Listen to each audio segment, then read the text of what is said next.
श्रील सुखदेव गोस्वामी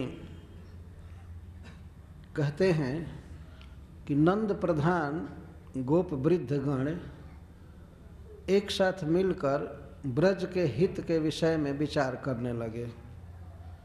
यह गोष्ठी क्यों हुई?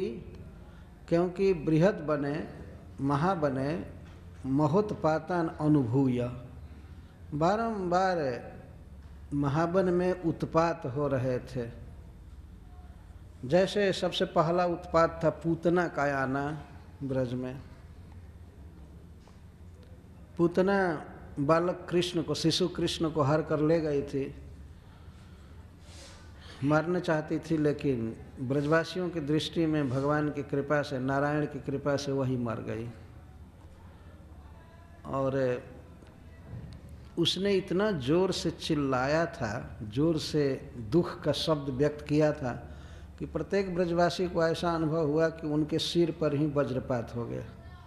इतना जोर से वो हाहाकार की थी, चित्कार की थी।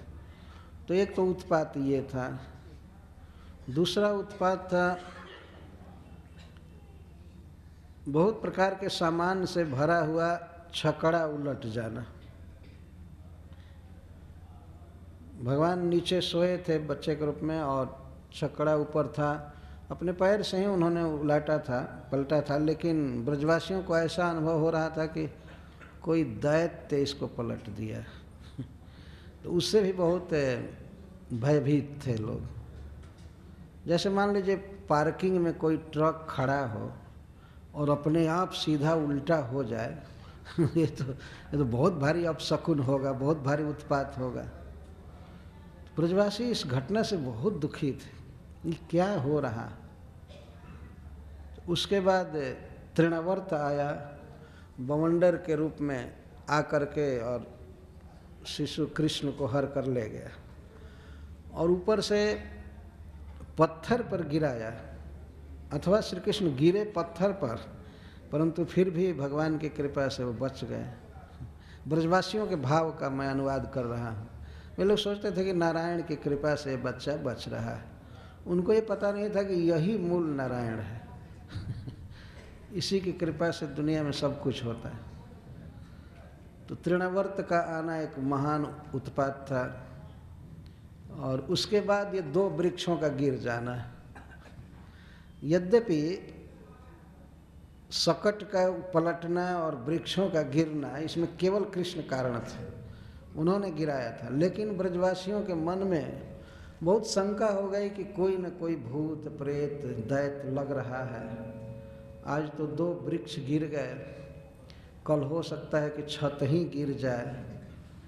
ये तो बहुत संकट की बात। न आंधी आई, न वृक्ष के जड़ में दीमक लगे हैं, कुछ भी नहीं, न गजराज गए इधर से।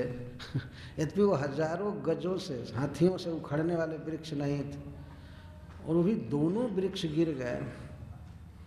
ब्रजवासियों का चित्त भय से आक्रांत हो गया, इस बात से बहुत दुखी हो गए। उसी के बाद ब्रज कार्यम आमंत्रण, ब्रज हित कार्यम आमंत्रण, मंत्रणा करने लगे। तो श्रील सुखदेव गोस्वामी कहते हैं कि बृहद बने महा उत्पातन अनुभूय नंदादय गोप वृद्धा समागम्य ब्रज कार्यम आमंत्रण। ब्रज के कार्य के विषय में कैसे क्या किया जाए, कैसे हित होगा, कैसे बच्चों की रक्षा होगी। और इस गोष्ठी का मुख्य उद्देश्य था बच्चा कृष्ण की रक्षा करना, क्योंकि सबके स्नेह के, वात्सल्य के केंद्र श्री कृष्ण हैं। तो श्री कृष्ण बचे रहें, सुरक्षित रहें, इसके लिए ये गोष्ठी की जा रही थी। तो प्रस्ताव रखा गया कैसे हित होगा, क्या किया जाए, आगे क्या किया जाए। तो उस सभा में नंद महाराज के ज्येष्ठ भाई उपनंद महाराज उपस्थित थे। उनके विषय में श्रील सुखदेव गोस्वामी कहते हैं, तत्रोपनंद नामः गोपो ज्ञान वयोधिकः देश कालार्थ तत्वज्ञ प्रिय कृदराम कृष्णयोः। उपनंद महाराज जो सभा में उपस्थित थे, नंद महाराज के ज्येष्ठ भाई और बड़े ही ज्ञानी थे, ज्ञान वयोधिक, ज्ञानेन वयसा च अधिकम। वो सभी विषय में अधिक थे, काफ़ी ज्ञान था, उनको अनुभव था। और वयसा, वय उम्र की दृष्टि से भी वे सबसे बड़े थे। नंद महाराज के बड़े भाई थे, तो वो ज्ञान वृद्ध भी थे और वयोवृद्ध भी थे। वयोवृद्ध होना भी कुछ न कुछ ज्ञानी बना देता है व्यक्ति को, अनुभव मिल जाता है संसार का। ये 2 दिन के लड़के जो अपनी फिलॉसफी देने लगते हैं इनकी बातों पर विश्वास नहीं करना चाहिए। उम्र बहुत है तो बहुत अनुभव होता है अपने आप कई बातों का। तो उपनंद महाराज वयो अधिक ज्ञानाधिक, ज्ञान में भी अधिक थे और उम्र में भी अधिक थे। देश कालार्थ तत्वज्ञ, किस देश में और किस काल में क्या करना चाहिए इस प्रयोजन को वे जानते थे। सभी देश में, सभी स्थान में या सभी काल में एक ही काम नहीं किया जाता है। विचार करना चाहिए कि भिन्न देश में और भिन्न काल में क्या किया जाए। जैसे मान लीजिए मई और जून का महीना हो और उस समय आदमी ये सब स्वेटर लगाना चालू करे तो ये तो ना समझी होगी। और दिसंबर जनवरी के महीने में घर से बाहर सोए, टेरेस पर सोए, ऐसे ही नग्न जैसे गर्मी में सोता है। काल का कितना अंतर है। एक काल ऐसा आता है कि आदमी बाहर सोता है, शरीर पर कोई कपड़ा नहीं ओढ़ता, और एक समय ऐसा आता है कि मोजा, जैकेट, टोपी क्या क्या धारण करता है। काल का बहुत अंतर हो जाता है। इसी तरह देश का भी अंतर होता है। कौन कार्य किस समय किस स्थान पर करना चाहिए, इसका ज्ञान होना चाहिए। जैसे भगवान के मंदिर में आते हैं तो प्रणाम करना, भगवान का कीर्तन गाना, दर्शन करना, ये सब कार्य करना चाहिए। वो देश ऐसा है जहाँ भगवान की भक्ति में लगना चाहिए। वहाँ आकर के ये फोटो खींचो, ये करो, ये करो, वो करो, वही जो संसार में काम करते हैं वही काम करें, तो उचित बात नहीं है। वो तो भगवान का धाम है, भगवान का घर है, वहाँ पर भगवत भावना में रहना चाहिए। तो इसको देशांतर कहते हैं। उपनंद महाराज इस बात के बहुत पक्के अनुभवी थे कि किस देश में किस काल में क्या करना चाहिए। और उनकी सबसे बड़ी विशेषता थी कि उनके जीवन का एकमात्र लक्ष्य था कृष्ण और बलराम का प्रिय करना, जिससे जीवित रहे, सुख से रहें, स्वस्थ रहें, सफल हों। यही वे सर्वदा सोचा करते थे। प्रिय कृद राम कृष्ण। श्रीमद् भागवतम में भक्ति के कई भावों का, रसों का वर्णन किया गया है। तो वात्सल्य भाव एक बहुत ही उत्कृष्ट भाव है। माधुर्य भाव के जस्ट नीचे वही है वात्सल्य, भगवान के योगक्षेम की चिंता करना। जैसे हम लोग अपने बच्चों की चिंता करते हैं, कैसे पढ़ेगा, खाएगा, पिएगा, आगे चल कर के धन उपार्जन करेगा। तो इस प्रकार भगवान के कुछ पितृभाव वाले जन हैं, जैसे नंद महाराज, उपनंद महाराज, माँ जसोदा इत्यादि। ये सब श्री कृष्ण के हित के विषय में ही सोचा करते हैं। माँ जसोदा समझती है कि मेरा बेटा अज्ञ है, वो ये भी नहीं जानता है कि मिट्टी नहीं खाना चाहिए तो ऐसा अज्ञ बच्चा जिसको माखन और मिट्टी में भी भेद नहीं समझ में आ रहा, तो माँ डांटती है। श्री कृष्ण मिट्टी खा लेते हैं तो माँ डांटती है, ताड़न करती है। ताड़न तो नहीं करती, भर्त्सना करती है, क्यों मिट्टी खाया, क्यों मिट्टी खाया। तो वो एक लीला है जो वहाँ हो चुकी है, मैं कहा था इस लीला को, मृतभक्षण लीला। तो सर्वदा माँ जसोदा इसी चिंता में रहती है कि बच्चा सर्प न पकड़ ले, अग्नि न पकड़ ले, तलवार न उठा ले, सिंह वाले जानवरों के पास न चला जाए। और उपनंद महाराज आदि श्री कृष्ण के भावी जीवन के उत्कर्ष की ही चिंता में लगे रहते थे। कैसे ये बच्चा दीर्घजीवी होगा और धनी होगा, पढ़ेगा लिखेगा, सब तरह से सुखी रहेगा, ब्रज का राजा बनेगा। अब सहज स्नेह हृदय में है। तो श्रील सुखदेव गोस्वामी कहते हैं प्रिय कृद राम कृष्णयो। तो उनको अवसर दिया सभी लोगों ने, ठीक है आप बोलिए ब्रज के विषय में क्या किया जाए।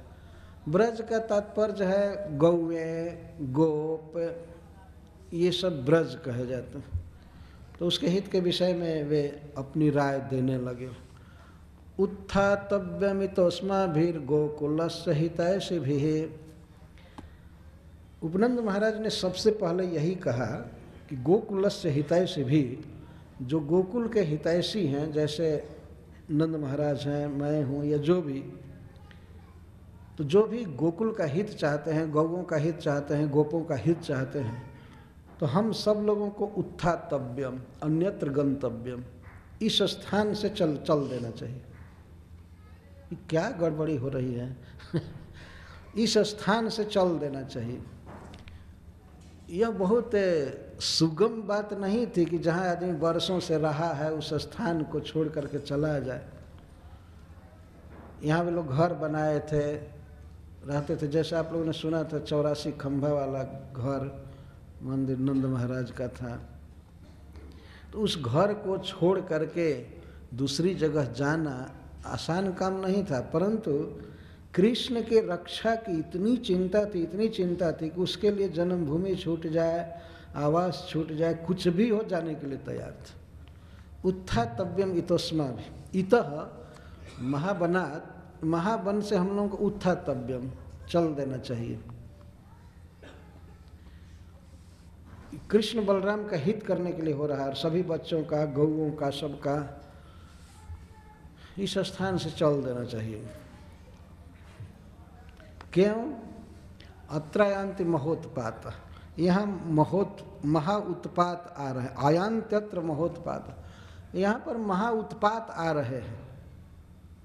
बालानाम नाश हेतव, और किस लिए उत्पात हो रहे हैं?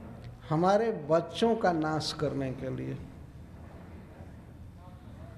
बच्चों में भाव ये है कि श्री कृष्ण बालक मुकुटमणि हैं, तो उन पर संकट आ रहा है, तो एक प्रकार से सब पर संकट आ रहा है, अथवा सामान्य रूप से सभी बच्चों पर संकट आता ही है, आ ही रहा था।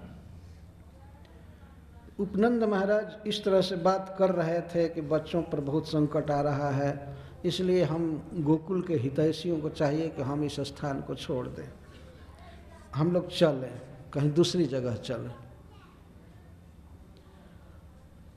क्या क्या संकट आ रहा था? मान लीजिए जिज्ञासा हो, ऐसे ब्रजवासी सभी जानते हैं, परंतु पूर्व में घटी घटनाओं को हजारों बार रिपीट करते थे ब्रज में। कृष्ण से संबंधित घटनाएं थी। तब वे कहते हैं मुक्तः कथंचित राक्षस्या बालघ्न्या बालको ह्यसौ। जब उपनंद महाराज बात कह रहे थे कि बच्चों पर संकट आ रहा है, विशेषकर श्री कृष्ण पर संकट आ रहा है, उसी समय श्री कृष्ण सहज स्वभाव से आकर के अपने बड़े पिता उपनंद महाराज की गोद में बैठ गए। स्वाभाविक बैठते ही थे गोद में, कभी नंद महाराज के, कभी उपनंद महाराज के। तो उपनंद महाराज जब बोल रहे थे तो कृष्ण आए और आकर गोद में बैठ गए। पहले से वे नहीं थे, क्योंकि ये जो इष्ट गोष्ठी हो रही थी इसमें बच्चों के लिए कोई समझने लायक बात नहीं थी। तो गोप वृद्धा पहले ही कहा, गोप नंदादय गोप वृद्धा समागम्य।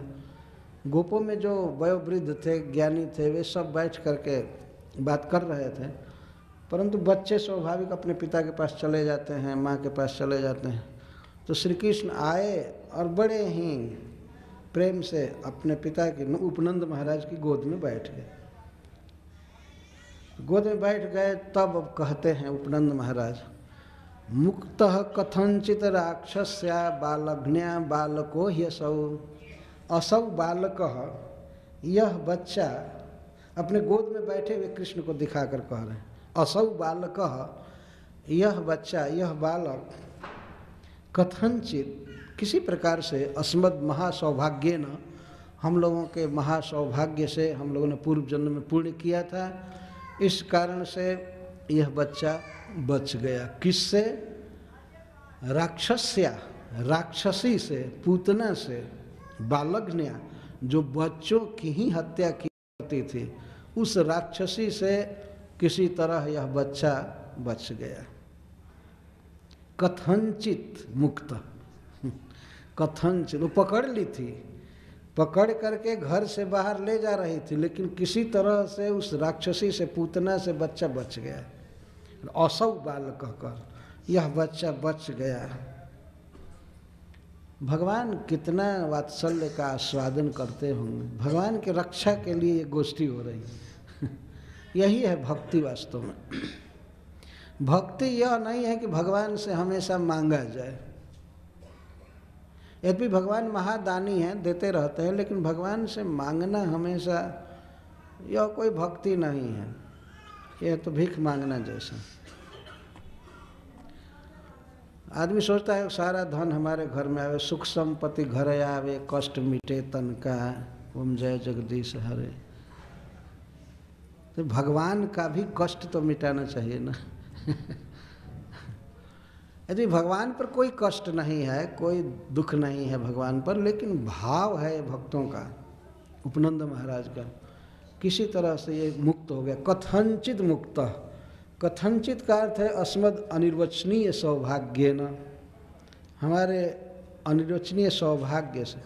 सौभाग्य का अर्थ है कि हम लोगों ने कोई दान पुण्य जप तप आदि किया होगा पूर्व जन्म में, उसके फल से बच्चा बच रहा है, बच गया। उस भयंकर राक्षसी से, बच्चों की हत्या करने वाली उस राक्षसी से बच्चा बच गया। बालक असौ मुक्त। तब बाद में वे कहते हैं नहीं, भगवान नारायण की कृपा से बचा, हम लोगों में इतना कहाँ सौभाग्य है, इतना कहाँ दान पुण्य है। वास्तव में बच्चा जो बचा तो नारायण की कृपा से। हरे अनुग्रहाद नूनम अनश्चोपरि न पतत, हरि के अनुग्रह से, नारायण की कृपा से बच्चा बच गया। एक बार तो कहे कथनचित मुक्त, किसी तरह बच गया, फिर कहते नहीं नहीं, हरे अनुग्रहात, हरि के अनुग्रह से बच गया। हरि का अर्थ जो अपने भक्तों का दुख हर लेते हैं वे हैं हरि, और अपने भक्तों का मन हर लेते हैं नारायण। तो उनकी कृपा से बच्चा बच गया। और अनह सकट अस्य ऊपरी न अपतत, यह देखिए कि बच्चा सकट के भीतर सोया था, नीचे सोया था, और सकट गिरा, लेकिन नारायण की कृपा से अस ऊपरी न अपतत, इसके ऊपर नहीं गिरा। अरे क्या पता यही गिरा रहा है तो ऊपर क्यों गिराएगा। तो छोटे छोटे पैर से भगवान ने ऐसे मार दिया और चकड़ा उलट गया दूर। उपनंद महाराज कहते हैं देखो, भगवान नारायण की कृपा से अनह सकट गिरा, लेकिन अस ऊपरी न, इसके ऊपर नहीं गिरा। अगर बताइए ऊपर गिर गया होता उतना भारी ट्रक या वो सकट, तो क्या हुआ होता बच्चे का। बहुत चिंता में है कि ये बीच बीच में ये सब उत्पात आते ही रहते हैं। हरे कृष्ण हरे कृष्ण।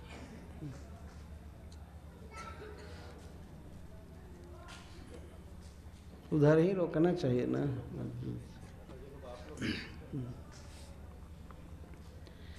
हरे अनुग्रहाद नूनम अनश्चोपरि न पतत।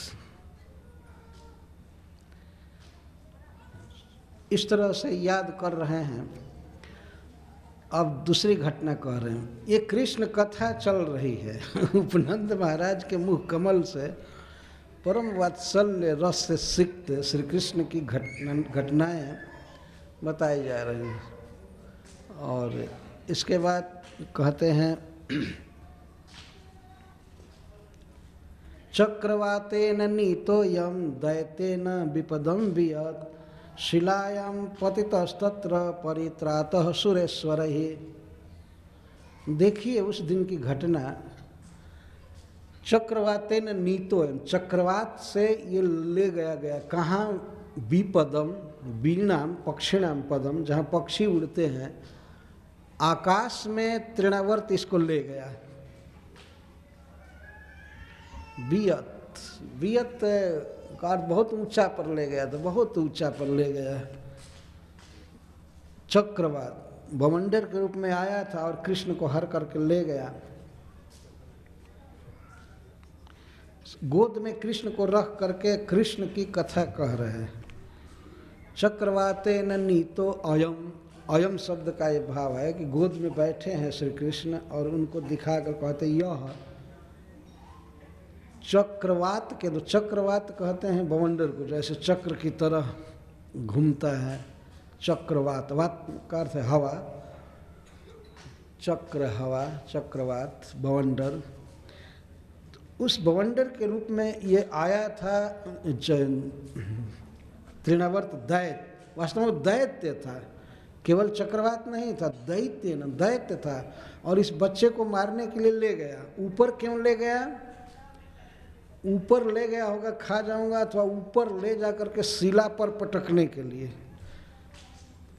क्योंकि श्री कृष्ण जब गिरे थे तो शिला पर गिरे थे। वास्तव में वे गिराए थे तृणावर्त को, जिससे कि उसके हाथ पैर सब चूर्ण हो जाए। वो तो उसके ऊपर झूल रहे थे, उसको गिराए कृष्ण ने। लेकिन उपनंद महाराज के मन में भाव आ रहा है कि बताओ, इतना ऊपर ले गया और पत्थर पर गिराया। लेकिन परित्रातः सुरेश्वर, देवताओं में जो श्रेष्ठ हैं भगवान विष्णु या भगवान शिव, इंद्र आदि ने रक्षा किया बच्चे की। ये रक्षा, ये सब की रक्षा करता है इसकी रक्षा सुरेश्वर ही करता है। सुरेश्वरों ने परित्रातः, इसका परित्राण किया, इसकी रक्षा किया। कितनी सुंदर लीलाएं याद कर रहे हैं। चक्रवात दैत्य इसको ले गया था ऊपर और वहाँ से पत्थर पर गिराया, फिर भी ये मरा नहीं, तो भगवान रक्षा करता था। सुरेश्वर का अर्थ है भगवान के पार्षदों ने रक्षा किया, जो भगवान विष्णु की इच्छा के अनुसार कार्य करते हैं, भक्तों की रक्षा करते हैं, वे भगवत पार्षद इसकी रक्षा किए। परित्रातः सुरेश्वर। अब यह जो तत्काल में घटना घटी है उसके विषय में उपनंद महाराज कहते हैं, जन्म म्रियेत द्रुमयोरंतरम प्राप्य बालकः असावन्यतमो वापि तदप्यच्युत रक्षणम। देखो उस दिन की घटना अभी जो घटी है। असौ बालकः, यह बच्चा दोनों जमलार्जुन वृक्षों के बीच में पड़ गया और फिर भी न मरिए, तो मरा नहीं। क्यों? क्योंकि अच्युत रक्षणम, अच्युत रक्षा कर रहे थे, नारायण रक्षा कर रहे थे, भगवान रक्षा कर रहे थे। दो वृक्ष गिरे और दोनों वृक्षों के बीच में बच्चा था। जन्म मृत द्रुमयो अंतरम प्राप्य बालक। और जब श्री कृष्ण ने दोनों वृक्षों को उत्पाटित किया तो ये बच्चे देख रहे थे। जब ब्रज के लोग आकर पूछने लगे कि वृक्ष कैसे गिरे कैसे गिरे, तो उन बच्चों ने बताया था कि त्रियक गतम उलूखलम, तिरछा हुए उखल को इसने खींचा, उसी समय दोनों वृक्ष गिर गए। तब भय हो गया कि कोई दैत्य गिराया है, कोई भूत प्रेत गिराया है, ये गिराया है, वो गिराया है। तो बच्चे भी वहाँ थे काफ़ी, तो उन बच्चों पर भी नहीं गिरा और कृष्ण पर भी नहीं गिरा। द्रुमयो अंतरम प्राप्य जन्म म्रियेत, वृक्षों के अंतर में पड़ करके और नहीं मारा। तदपि अच्युत रक्षणम, जो कृपा से कभी च्युत नहीं होते हैं, अपने भक्तों से स्नेह करने में कभी च्युत नहीं होते हैं, वे भगवान विष्णु रक्षा किए इसकी। तदपि अच्युत रक्षणम। उपनंद महाराज कहते हैं, निश्चित ही इस स्थान पर बहुत बहुत समय से भगवान का कीर्तन हुआ है, भगवान की पूजा हुई है, और यह बच्चा भी कई जन्मों से अच्युत का भक्त रहा होगा श्री विष्णु का भक्त रहा होगा, इसीलिए भगवान रक्षा कर रहे हैं। इतने भारी भारी पत्थर, ये असुर वृक्ष सब गिर रहे हैं, फिर भी बच्चा बचा हुआ है, तो भगवान की कृपा से ही संभव है ना, और कैसे संभव हो सकता है। इस प्रकार उपनंद महाराज कहते हैं कि जावद औत्पातिको रिष्ट ब्रजम ना विभवेदितः तावद बालानुपादाय जास्यामो अन्यत्र सानुगा। अब तो ये तो कार्य हो ही रहा है, निरंतर विपत्ति आ रही है, उत्पात निरंतर आ रहे हैं। हमें तो बहुत भय लगता है कि किसी दिन ऐसा न हो कि हम ये श्री कृष्ण की मृत्यु हो जाए और भी बच्चे मर जाएं, यहाँ उत्पात हो रहा है। तो जब तक कोई उत्पात ब्रज का अनर्थ नहीं कर देता है, उसके पहले ही हम लोगों को बालन उपादाय बच्चों को लेकर के और अपने अनुगामियों के साथ भाग जाना चाहिए यहाँ से। श्रीपद श्रीधर स्वामी जी इस प्रसंग के उपक्रम में कहे हैं कि रंतुम गंतुम वृंदावनम, श्री कृष्ण वृंदावन में जाना चाहते थे महावन को छोड़कर, तो ब्रजवासियों के हृदय में प्रेरणा कर रहे थे, खासकर उपनंद महाराज के वृंदावन जाने के लिए। और ब्रजवासी उपनंद महाराज आदि ये समझ रहे थे कि हम लोग कृष्ण के हित के लिए कार्य कर रहे हैं, कृष्ण को बुद्धि नहीं है, परंतु वास्तव में श्री कृष्ण उनके हृदय में बैठकर प्रेरित कर रहे थे। वृंदावन गोवर्धन आदि में स्वच्छंद विहार करने के लिए, गोचारण के लिए उधर जाना चाहते थे। उपनंद महाराज कहते हैं कि जावद औत्पातिको अरिष्ट, जब तक उत्पात जन्य अनर्थ ब्रज को अभिभूत नहीं कर लेता है, कुछ नुकसान नहीं हो जाता है, तावद उसके पहले ही बालान उपादाय जास्यामो अन्यत्र सानुगा, हम लोग दूसरी जगह चले जाएं, हम लोग कहीं चले जाएं। पहले उन्होंने कहा कि हम लोग इस स्थान को छोड़ दें, पहले ही शुरू में कहा उत्थातव्यम, हम लोगों को यहाँ से चल देना चाहिए। और लास्ट में भी कहते हैं कि अन्यत्र जास्याम, हम लोग अन्यत्र जाएंगे, यह बहुत उत्पात हो रहा है।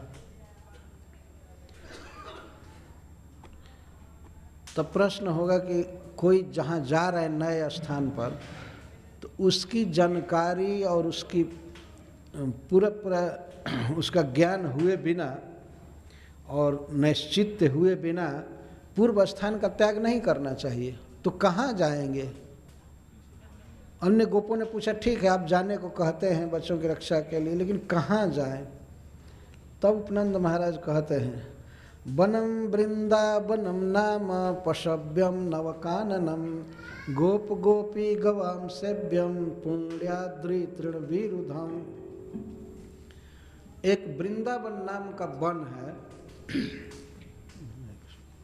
एक वृंदावन नाम का वन है, बहुत सुंदर है। पशव्यम, पशुओं के लिए वहाँ बहुत सुंदर घास है और पानी है और समशीतोष्ण वातावरण रहता है, बहुत सुंदर है। बहुत जलाशय हैं, नदियां हैं, जमुना, मानसी, गंगा इत्यादि, और अनेक जलाशय हैं। गौओं के लिए तो पानी चाहिए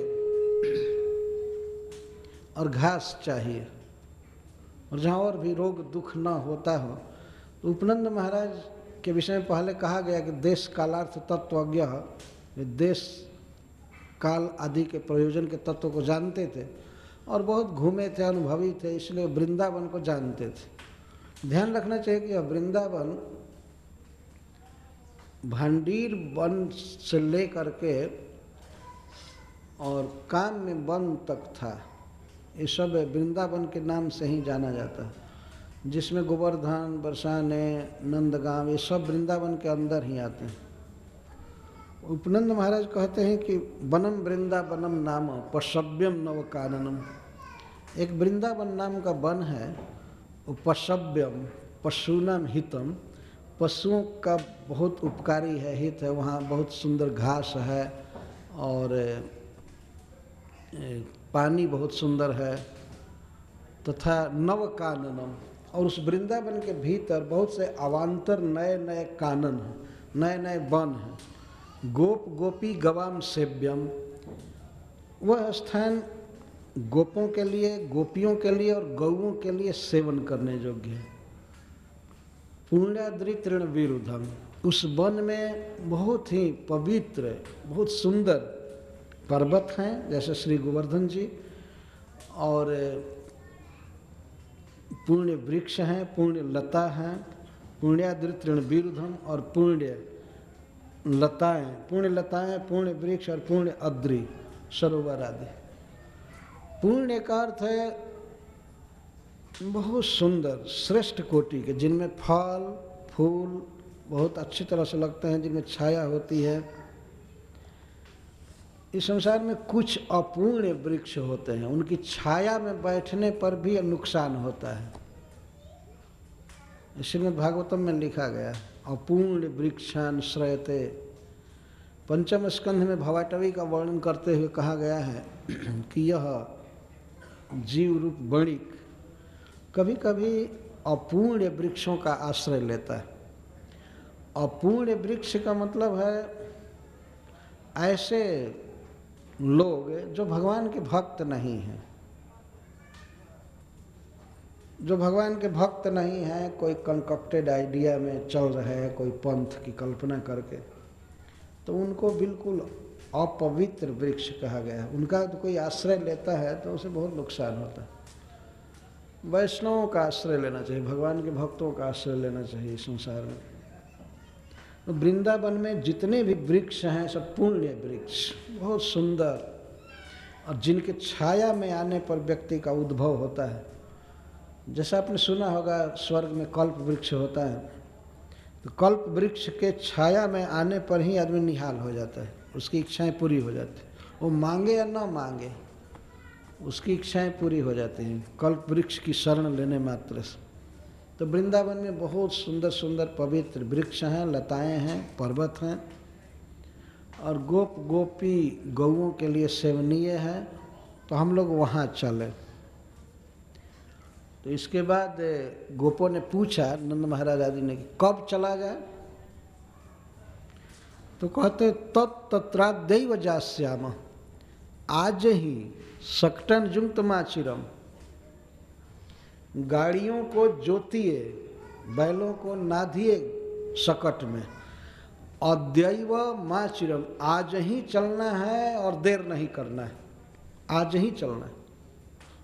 अभी मीटिंग हो रही है और कहते बस आज ही चलना है। बच्चे, स्त्री और जो सामान है, पलंग, घड़ा, क्या क्या सब आभूषण वगैरह सब कुछ लेकर के चल देना है।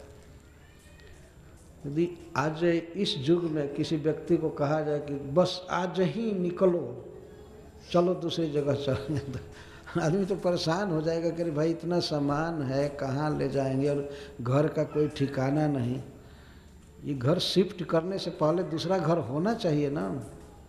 कोई वहाँ घर नहीं है, यहाँ तक कि झोपड़ी भी नहीं डाले हैं, वृक्षों के नीचे रहना है, और कहते बस आज ही, और माँ चिरम, देर मत करो, आज और अभी, इसका अर्थ है आज और अभी वहाँ जाएंगे।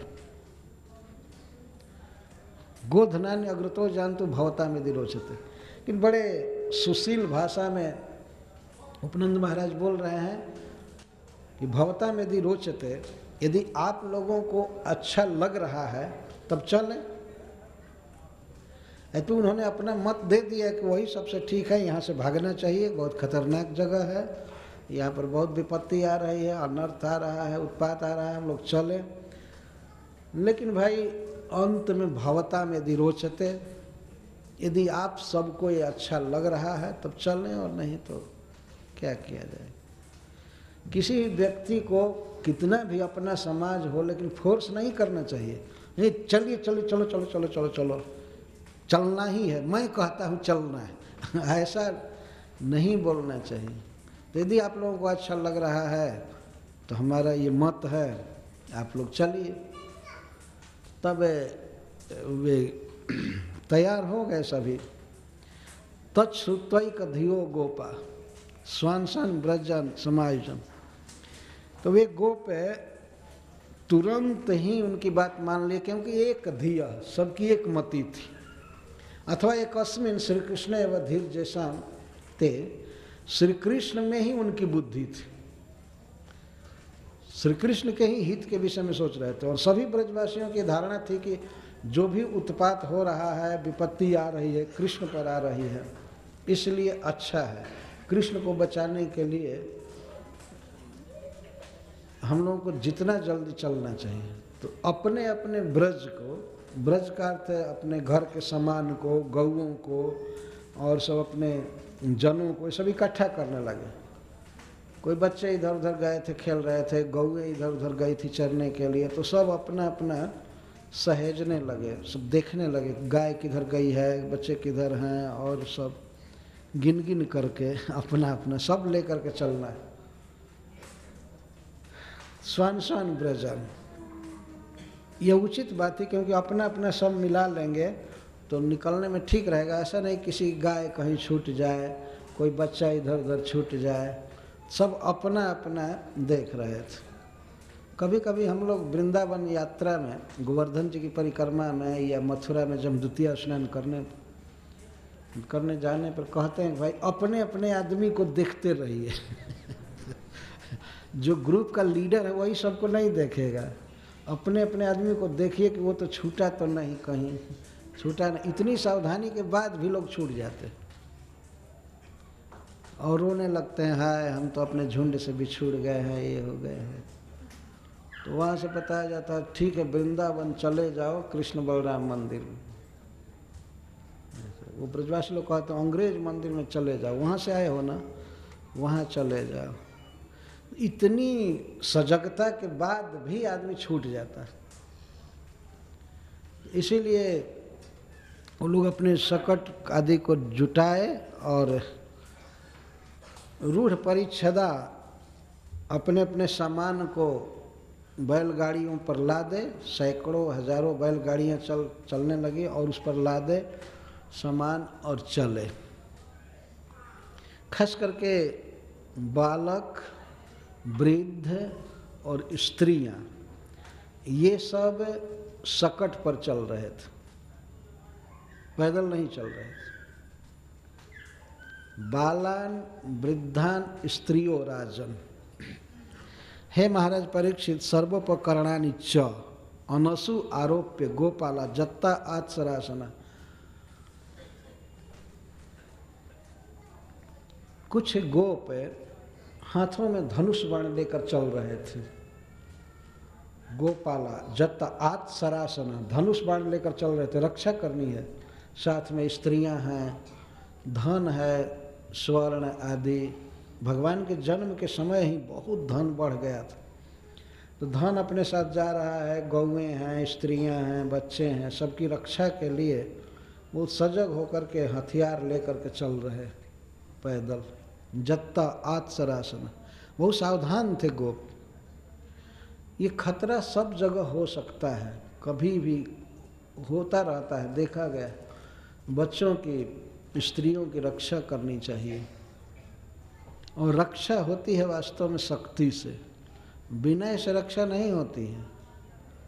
हाथ जोड़ दे बस रक्षा हो जाए, एक गाल पर कोई मारे तो दूसरा गाल भी दे दो, ये सब विचार जो हैं थर्ड क्लास के हैं। ये सब व्यक्तिगत किसी के आचरण में ऐसी बात हो, लेकिन समाज की रक्षा के लिए शक्ति बहुत आवश्यक है, शक्ति बहुत जरूरी है। तो गोप चल रहे हैं तो अपने बच्चों की, स्त्रियों की रक्षा के लिए सजग हैं, हाथ में धनुष बाण लेकर चल रहे हैं।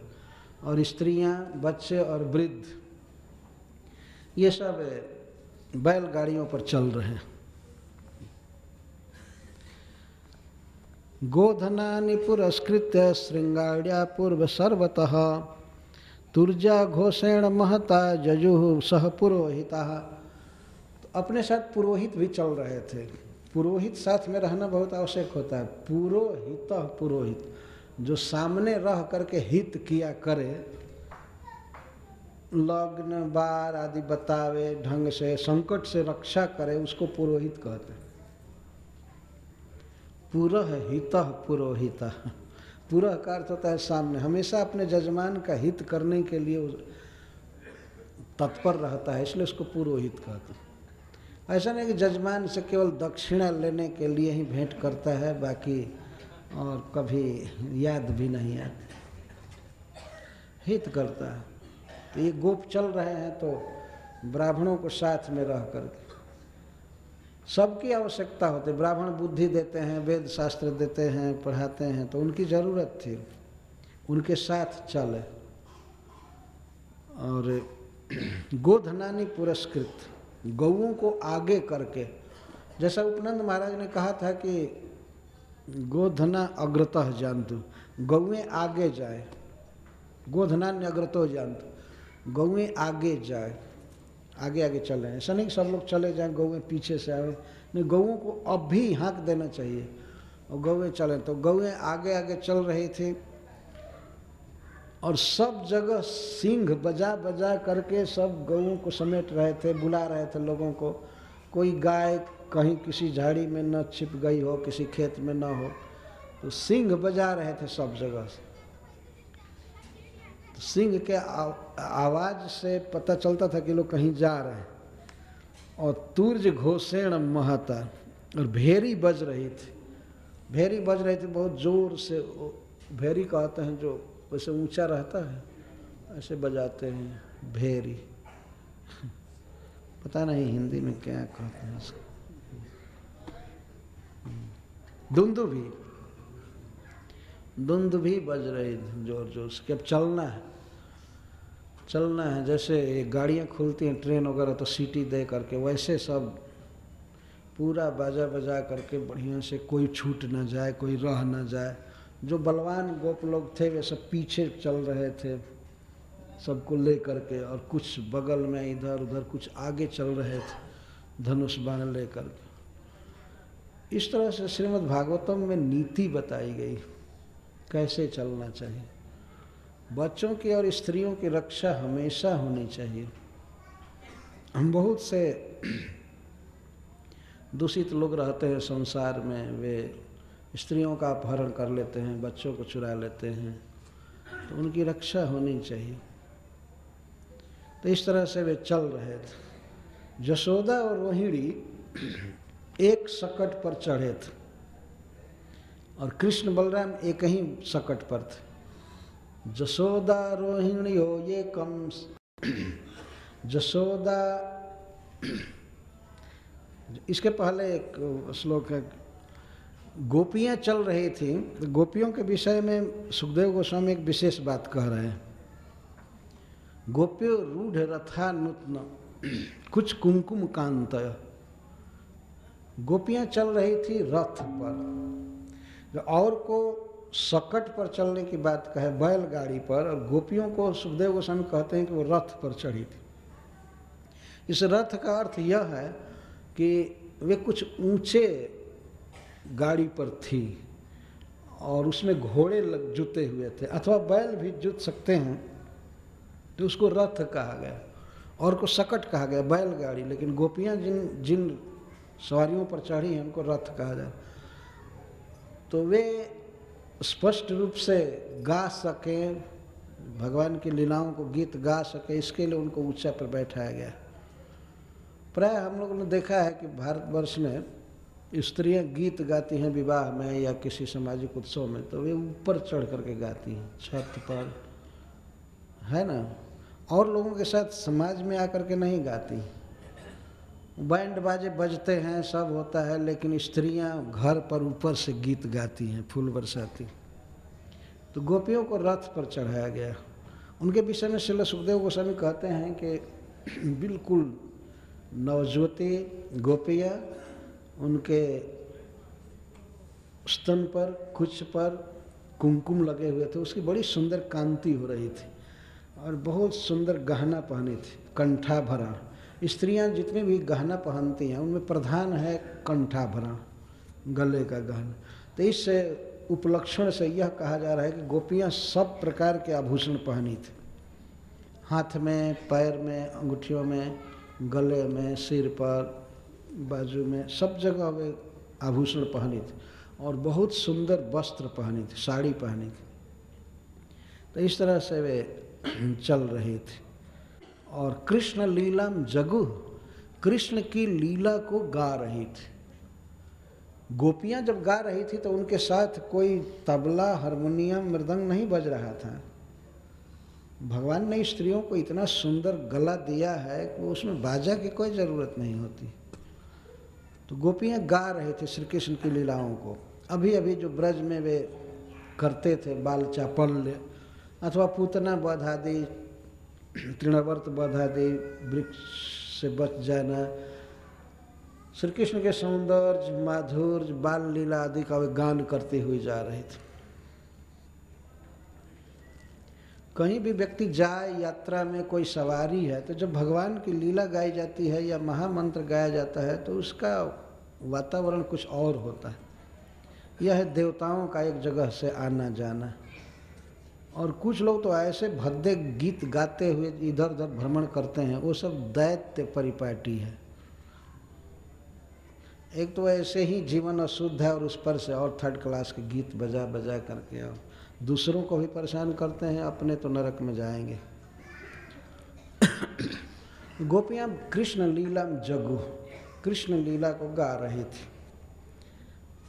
और जशोदा और रोहिणी एकम सकट में स्थित है, एक सकट पर थी और कृष्ण बलराम दोनों उसी गाड़ी पर थे, उसी बैलगाड़ी पर थे। और वे दोनों हमेशा कुछ न कुछ बात करते रहते थे, चकित हो जाते थे। कोई हरिण भी देखते थे दोनों बच्चे तो चकित हो जाते थे, क्या है, कौन जानवर है, क्या है, वर्णन करते थे। तो कृष्ण बलराम के कथा को सुनने के लिए दोनों माताएं बहुत उत्सुक थी। कथा का अर्थ है बात, दोनों आपस में बात करते थे और बहुत ही भावुक ढंग से दोनों बात करते थे। अगर सियार भी निकलता था तो कहते थे हाथी जा रहा है, हाथी जा रहा है, हाथी जा रहा है। तो माँ जसोदा हंसने लगती थी और रोहिणी भी इस तरह से, ये क्या है, ये क्या है, ये क्या है, ये क्या है, ये क्या है। और रास्ते में कोई फल दिखता था तो कृष्ण कहते थे हमको चाहिए, हमको चाहिए, ये फल तोड़ो, फल तोड़ो। माँ कहती थी नहीं, ऐसा करने पर और लोग दूर निकल जाएंगे, वहाँ पहुँच करके सब फल खिलाऊंगी, अभी आग्रह मत करो। कई तरह की बातें किया करते थे। माँ ये क्या है, ये क्या है, कोई सरोवर देख करके, कोई विशेष बड़ा वृक्ष देख करके या पशु पक्षी देख करके दोनों पूछने लगते थे ये क्या है, क्या है, क्या है। तत्कथा श्रवणोत्सुके, ये दोनों माताएं एक ही सकट पर बैठी थी कि दोनों की बात को सुनने के लिए। कभी कभी लोग आपस में बात करते थे, कृष्ण बलराम आश्चर्य व्यक्त करते थे, ये क्या है, ये क्या है, कितनी बड़ी नदी है, कितनी बड़ी नदी है। हाँ, एक ध्यान रखना चाहिए कि ये जो गोपों की यात्रा वृंदावन की तरफ हो रही है, यह ग्रीष्म ऋतु चढ़ने से थोड़ा पहले हो रही। तो उधर वृंदावन में ये लोग बिना घर के भी रह सकते थे। गर्मी में आदमी रहता है बिना घर के भी, बाद में छोटे छोटे घर बनाएंगे, वृक्ष के नीचे भी व्यक्ति रह लेता है। ग्रीष्म अभी पूरा प्रारंभ नहीं हो गया था, प्रारंभ होने वाला था, इसलिए जमुना जी का पानी भी कम हो गया था, तो सुख से पार कर गए सभी लोग। कहाँ पार किए? महावन से चल करके कालिए दह के ऊपर भाग में मांट गांव के पास पार किए। ये शास्त्रों में वर्णन है अन्यत्र। अब सभी जानते, ब्रजमंडल परिक्रमा में जो गए हैं वो देख सकते हैं कि महावन से लोग कैसे चले होंगे लोहबन होते हुए, और आकर के माट गांव के पास पार किए। थोड़ा माट गांव से और थोड़ा आगे पार करके आए। तो श्रील सुखदेव गोस्वामी कहते हैं कि सुख से पार कर वृंदावनम सम प्रविश्य, वृंदावन में सम्यक प्रवेश किए, सुखपूर्वक प्रवेश किए। सुखपूर्वक प्रवेश करने का मतलब है कि जमुना पार करने में कोई कठिनाई नहीं हुई, क्योंकि ग्रीष्म ऋतु प्रारंभ होने वाली थी तो इसलिए पानी कम हो गया था, और आगे आवास भी कोई कठिन नहीं हुआ। गर्मी के दिन में तो आदमी चलता है कहीं भी गाड़ी खड़ा करके और आराम कर लेता है। तो इसलिए सम प्रविश्य सर्वकाल सुखावहम, वृंदावन सभी काल में सुख देने वाला था। सभी ऋतुओं में सब प्रकार के फल फूल घास मिलते थे। तत्र चक्रुर ब्रजावासम सकटैर अर्धचंद्रवत, वहाँ पर अपना वे लोग आवास किए अर्धचंद्रवत, आधा चंद्रमा देखे हैं आप लोग आकाश में, अर्धचंद्रवत, अर्धचंद्रवत। चंद्रमा के दोनों छोर कुछ और ज़्यादा रहते हैं और इस तरह से वो आधा रहता है। तो यह है नीति। अपने अपने छकड़ों को, बैलगाड़ियों को लोग खड़ा किए, इस तरह से खड़ा किए कि एक बड़ा गांव बस गया। लेकिन गांव कैसे बना? अर्धचंद्रवत, निकलने का रास्ता एक तरफ था, निकलने का आगे था, जिधर से चंद्रमा कटा रहता है उस वैसे दृश्य में। तो उधर निकलने का, गौओं को दुहने का और सब जो कुछ भी था, और इधर बैलगाड़ियाँ इस तरह से खड़ा की गई थी कि पीछे से कोई नहीं निकल सकता था और पीछे से कोई अटैक नहीं कर सकता था।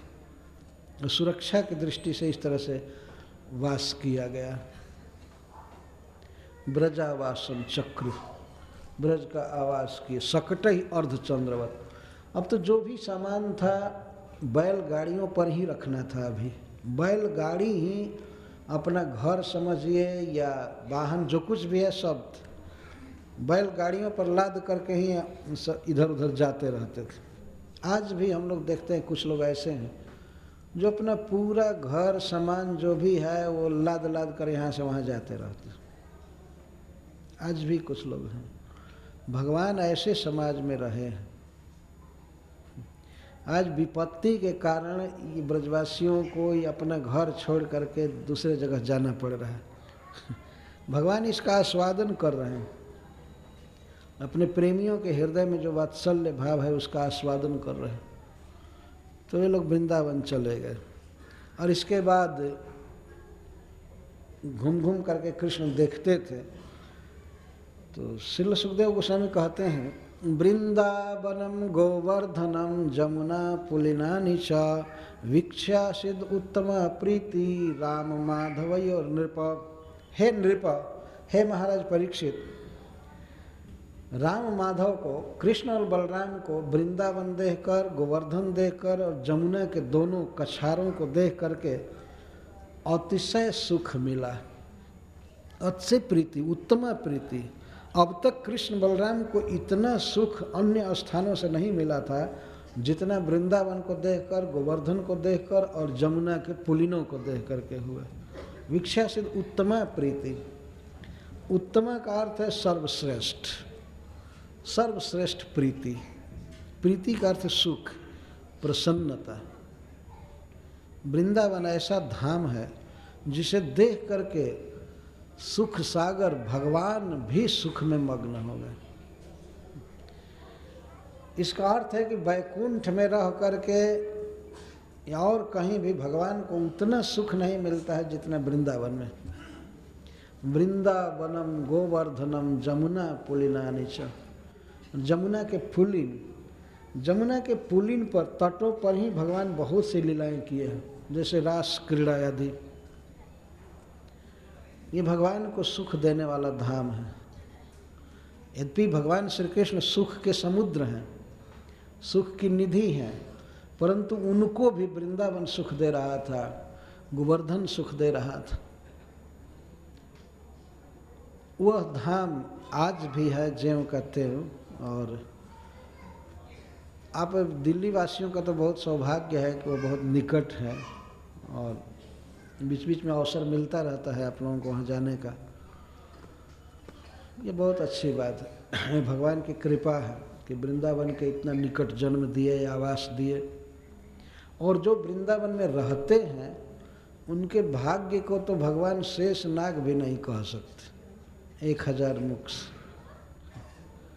उस रज में लौटना एक बहुत बड़ा सौभाग्य है। ब्रह्मा जी उस ब्रज धाम में चाहते हैं तृण बनना, लता बनना। उद्धव जी चाहते हैं वहाँ पर तृण बनना, लता बनना, जिससे कि भगवान के भक्तों के, गोपियों के चरण रज को पाने का उनको अवसर मिले। वह रज आज भी है। धन्य है वृंदावन, जिसको देख करके, जहाँ रम करके श्री कृष्ण को भी सुख मिलता है और सबसे श्रेष्ठ सुख मिलता है। गोवर्धन जी ज्यों के त्यों हैं। भगवान ने 7 दिन अपने कर कमल में उनको धारण किया।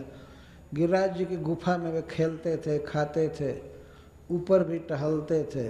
गिरिराज जी से वो दवाइयाँ लेते थे, लकड़ी लेते थे, पानी पीते थे और गौएं चरती थी ऊपर। वो कण कण, वो भूमि आज भी ज्यों की त्यों है। और ये हम लोगों का पर्सनल अनुभव है कि कहीं भी किसी भी धाम में जाएं, लेकिन वृंदावन जैसा कोई नहीं, इसमें कोई संदेह नहीं। मैं अपने व्यक्तिगत कह रहा कि हमको तो वृंदावन जैसा कहीं कोई